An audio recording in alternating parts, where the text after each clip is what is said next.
Assalamualaikum warahmatullahi wabarakatuh. Anak-anakku kelas 2, kita berjumpa lagi di pelajaran fikih. Tapi sebelum itu mari kita buka dengan membaca basmalah bersama-sama. Bismillahirrahmanirrahim. Sebelum kita masuk ke materi berikutnya, kita mengingat kembali materi yang kemarin bahwa sholat artinya doa. Dan sholat secara istilah adalah ibadah kepada Allah yang berupa perkataan, bacaan, atau perbuatan, gerakan yang diawali dengan takbiratul ihram, diakhiri dengan salam. Kemudian siapa yang wajib mengerjakan salat? Pertama, dia beragama Islam. Kedua, dia berakal sehat. Dan ketiga, dia sudah balik atau cukup umur. Kemudian ada syarat sah sholat. Nah, pertama, suci pakaian, tempat dan badan dari najis atau kotoran. Kedua, kemudian suci dari hadas dan menutup aurat, kemudian menghadap kiblat, dan juga harus mengerjakan rukun-rukun sholat. Dan tentunya dikerjakan ketika sudah masuk waktunya sholat. Oke, itu materi untuk kemarin. Dan selamat menyaksikan materi untuk hari ini. Baik anak-anakku kelas 2, untuk pertemuan kali ini kita akan membahas tentang rukun sholat. Ya. Nah, apa itu rukun sholat? Rukun sholat adalah segala sesuatu yang harus dikerjakan atau dilakukan dalam sholat. Jika tidak kalian kerjakan apa? Sholat kalian tidak sah. Ya, kemarin masih ingat tentunya syarat sah sholat. Salah satunya mengerjakan rukun sholat. Jadi rukun sholat ini harus kalian kerjakan dalam sholat. Kalau tidak kalian kerjakan, tidak sah sholat kalian. Apa itu rukun sholat? Rukun sholat ada 13. Yaitu, yang pertama, berdiri bagi yang mampu. Nah, jika kalian mampu berdiri, maka harus berdiri sholat. Nggak boleh males-malesan. Pak, itu kok aku lihat bapak-bapak ada yang sholat sambil duduk di kursi, Pak.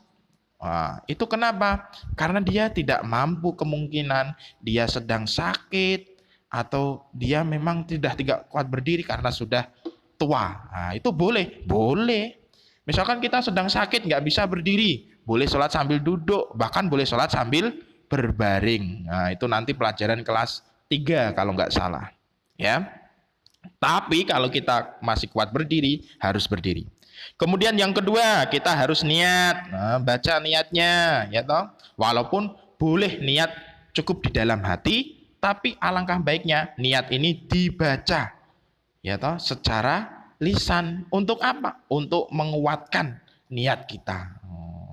Gimana niatnya? Tentunya kalian sudah tahu. Usolli fardhu subhi rakaataini mustaqbilal kiblati ada'am makmuman kalau jadi makmum, ya toh. Kalau imam, imaman lillahi ta'ala, itu niat sholat subuh. Niat sholat yang lainnya, misalkan niat sholat duhur gimana? Usolli fardhu duhri arba'a raka'atim mustaqbilal kiblati ada'am imaman atau makmuman lillahi ta'ala. Ya, tahu ya niatnya ya. Kemudian yang ketiga, takbiratul ihram. Setelah niat kita takbirkan itu Allahu Akbar, itu harus dilakukan. Ya toh? Nggak boleh tidak dilakukan. Takbir yang pertama itu setelah niat harus kalian lakukan. Nah, kemudian yang keempat, membaca surah Al-Fatihah, dibaca surat Al-Fatihah.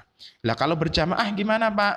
Nah, kalau berjamaah kalian dengarkan dulu bacaan imam, ya toh. Itu setelah imam selesai, kalian baru membaca surah Al-Fatihah pelan-pelan, ya toh. 5, rukuk dengan tumak ninah. Rukuk dengan tumak ninah itu apa, Pak?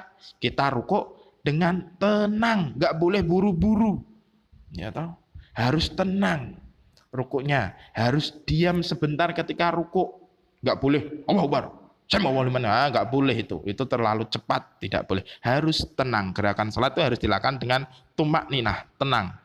Kemudian yang keenam, iktidal dengan tumak ninah. Iktidal itu apa toh, Pak? Iktidal itu kita bangun dari ruko yang baca sami Allahu liman hamidah kemudian berdiri itu namanya iktidal. Itu pun harus dilakukan dengan tenang, nggak boleh buru-buru.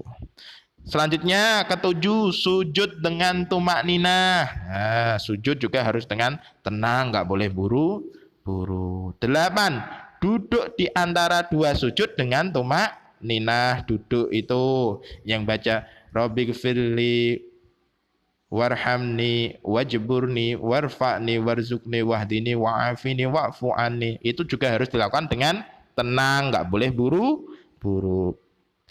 Lalu setelah itu apa? Nanti kita sujudlah lagi ya toh. Kemudian kalau masih rakaat pertama berarti berdiri lagi. Lalu rukun setelah itu apa Pak? Yang ke-9, duduk tasyahud akhir, duduk yang terakhir itu loh, yang sebelum salam itu. Ya toh, itu pun dilakukan dengan tumak ninah, ya toh. Kemudian membaca tasyahud akhir harus dibaca. Enggak boleh tidak baca. Gimana toh Pak bacaan tasyahud akhir? Ingat, at-tahiyatul mubarakatus sholawatut thayyibatu lillah, assalamu alayka ayyuhan nabiyyu wa rahmatullahi wa barakatuh, assalamu alayna wa ala ibadillahis sholihin, asyhadu an la ilaha illallah wa asyhadu anna muhammadar rasulullah. Itu namanya bacaan tasyahud. Kemudian disambung membaca sholawat Allahumma salli ala sayyidina Muhammad wa ala ali sayyidina Muhammad kama sallaita ala sayyidina Ibrahim wa ala ali sayyidina Ibrahim sampai selesai, sampai fil alamina innaka hamidum majid. Kemudian yang ke-12 apa? Membaca salam yang pertama. Yo, ingat salam yang pertama noleh ke kanan. Itu harus dilakukan. Salam yang pertama itu rukun. Assalamualaikum warahmatullahi, harus dibaca, jangan diem saja, ya toh. Tapi kalau nanti salam yang kedua ketika noleh ke kiri itu sunnah. Yang ke-13 terakhir yaitu tertib. Semuanya harus dilakukan secara berurutan, nggak boleh seenaknya sendiri. Paham ya? Itulah rukun-rukun sholat yang harus dikerjakan dalam sholat. Paham sampai di sini? Itu materi untuk hari ini anak-anakku. Jangan lupa kalian download PowerPoint-nya, kemudian kalian salin di buku tulis masing-masing untuk bahan kalian belajar. Kemudian nanti laporannya kapan? Laporannya ketika di akhir semester agar lebih mudah dan praktis. Oke, jika ada yang kurang paham, tanyakan langsung ke Pak Ajis lewat nomor WA-nya Pak Ajis. Mari kita tutup pelajaran hari ini dengan membaca hamdalah bersama-sama. Alhamdulillahirabbil alamin. Wassalamualaikum warahmatullahi wabarakatuh. Sampai jumpa kembali.